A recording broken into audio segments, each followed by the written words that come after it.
Hello, if anybody's watching, we are just waiting to establish a quorum for the Finance and Budget Committee meeting for Tuesday, December 23rd, 2025.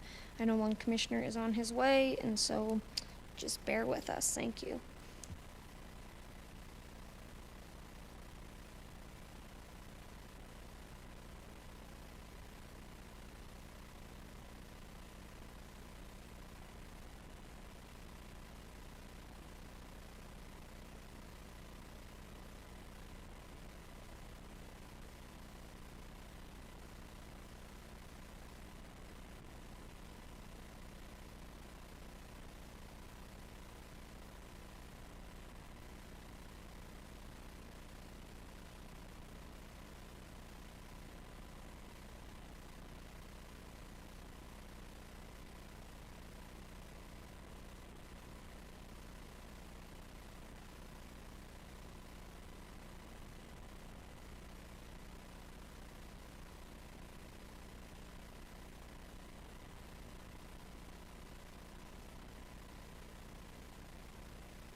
Alrighty.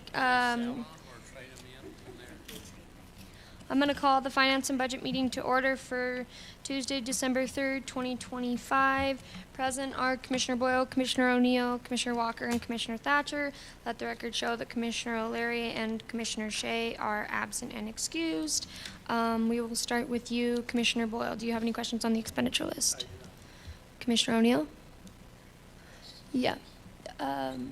Commissioner Walker? No. Okay. Maybe while he's looking, Director Hassler, did you see anything? I know we talked about a couple things, but did you see anything else that was of note? No, there are several large expenditures. The entire report is like $2.8 million. $1 million is related to actually like 1.6 million is related to ARPA projects at Metro. And then there are several other large invoices for chemicals for water and for Metro. And then there's also health insurance claims of over 300, not claims, but bills for our different unions that we pay their health insurance, and our Butte-Silver self-funded health insurance claim. So all in all, I think that was over $300,000 as well. So there's just a couple of really large claims in here to make up the $2.8 million. Thank you, Director Hassler. Commissioner O'Neill, are you seeing anything? Or you're good? You can, what are you? Thank you, Madam Chair. I was just looking because you explained it very well. Thank you very much.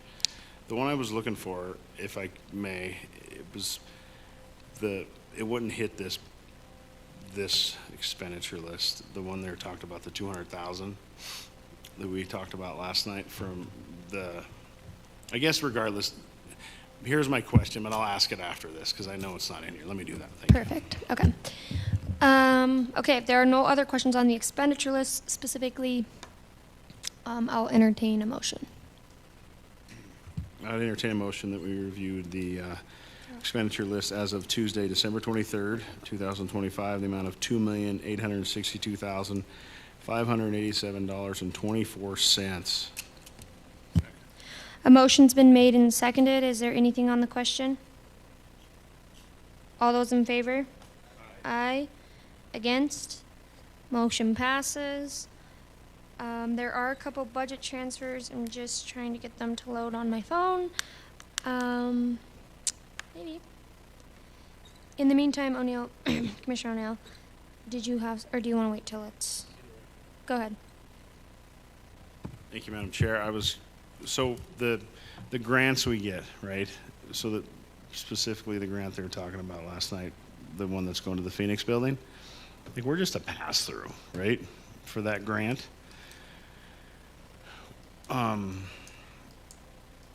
So they applied for the grant, then it comes into our budget and we give it back to them. These are grants that are applied through the community. It's called CDBG, which is the Community Development Block Grant. It's a federal grant. It passes through the state of Montana. Butte-Silver is awarded the grant, and then the Phoenix building would be the sub-awardee. So it just passes through Butte-Silver onto the Phoenix building. We just recently had similar grants for the Finland, for the Aspen Place Apartments, and for the Butte Rescue Mission. And so is this is this a URA grant? It's a Montana grant. It's a state of Montana grant. So is it on the agenda? Yeah, here, we'll have a quick check. Can I see it really quick?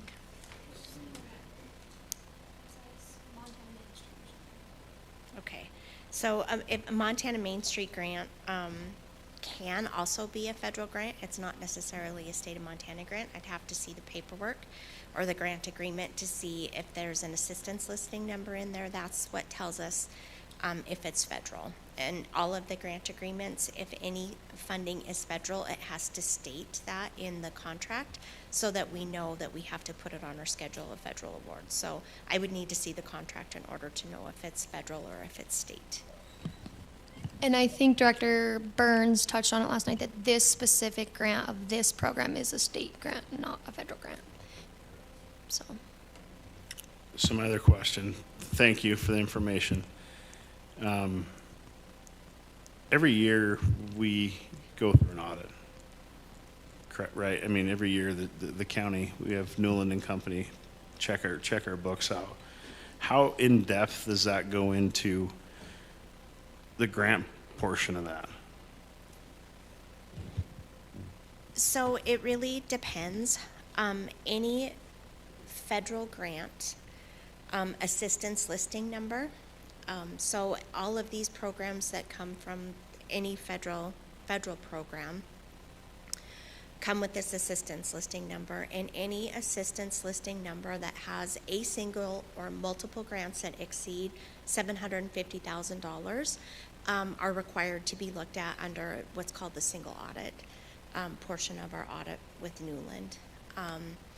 And so if a particular grant didn't exceed $750,000 or didn't have an assistance listing with multiple grants that exceeded $750,000, or if it's a state grant only, they don't always look at every single grant. They couldn't look at every grant that we have. We have millions and millions of dollars.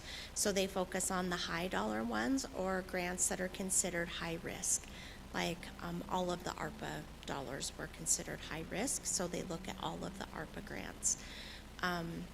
This particular grant, because if it's a state grant or $200,000, the auditors may or may not pull it to look at it as a grant as a whole, but they do sample several other types of expenditures in our list. They do high dollar samples, so if we were to have a check to somebody for $100,000, it would come up potentially in the high dollar sample, and they could select that to look at the claim or the expenditure attached to it, or they do a general sample of all of our claims that we pay every year, and those numbers are selected through a random sample that they provide us at the end of the year to look at, whatever claims they pull. They could be for $2 or $200,000, so it just depends. Thank you, Commissioner O'Neill. Just really quick on the budget transfers. There was one in the amount of $15,116 for the Treasurer's Office. Transfers to cover line item deficits, line 260 purchase of a computer, line 220 tax-wise and tax licensing fees for fiscal year 26. One in the amount of $2,260. Let's see, transfer for overtime, and this is in Public Works, transfer for overtime to cover expenses needed to close the Ridge Waters and deal with chemical panel outage, and transfer for professional services to cover costs for HDR engineering to troubleshoot the chemical control panel. Okay, and then one is in the amount of $26, transfer for clothing allowances to cover the remainder of clothing allowance not budgeted due to union contract changes after budgets were adopted. That was in Public Works. Another one in Public Works is for overtime needed to clean the restrooms on the trail system.